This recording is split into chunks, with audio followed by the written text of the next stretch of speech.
আসসালামু আলাইকুম ভাই ও বোনেরা, আপনারা কেমন আছেন? আশা করি ভালো আছেন। আমরাও ভালো আছি। আজকে আমরা ডিম চিতই বানাবো। 2টি ডিম দিয়ে আর লবণ নিয়েছি, চালের গুঁড়ো নিয়েছি 3 কাপ। 3 কাপ চালের গুঁড়াতে 1 চামচ লবণ দিয়েছি।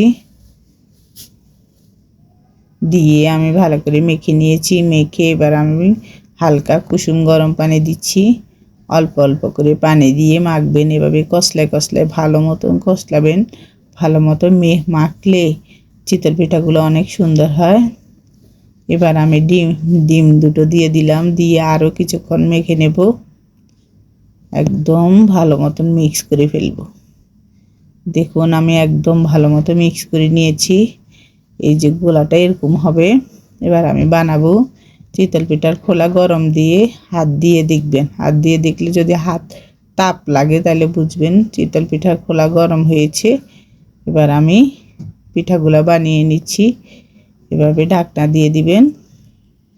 দিয়ে এবার ঢাকনাটা উঠিয়ে এভাবে উঠিয়ে ফেলবেন। হালকা হালকা করে উঠাবেন। বেশি জোরে দিলে মাটির খোলা ভেঙে যেতে পারে।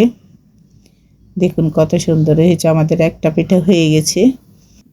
এভাবে আমরা সবগুলা পিঠা বানিয়ে নিয়েছি। দেখুন কত সুন্দর হয়েছে, একদম পাতলা। এভাবে রুটির মতো একদম পাতলা হয়েছে। এভাবে আপনারা বানিয়ে হাঁসের মাংস দিয়ে, তারপরে মুরগির মাংস, গরুর মাংস সব কিছু দিয়ে খেতে পারবেন। দুধ চা দিয়েও খেতে পারবেন। আজ এ পর্যন্ত, আল্লাহ হাফেজ।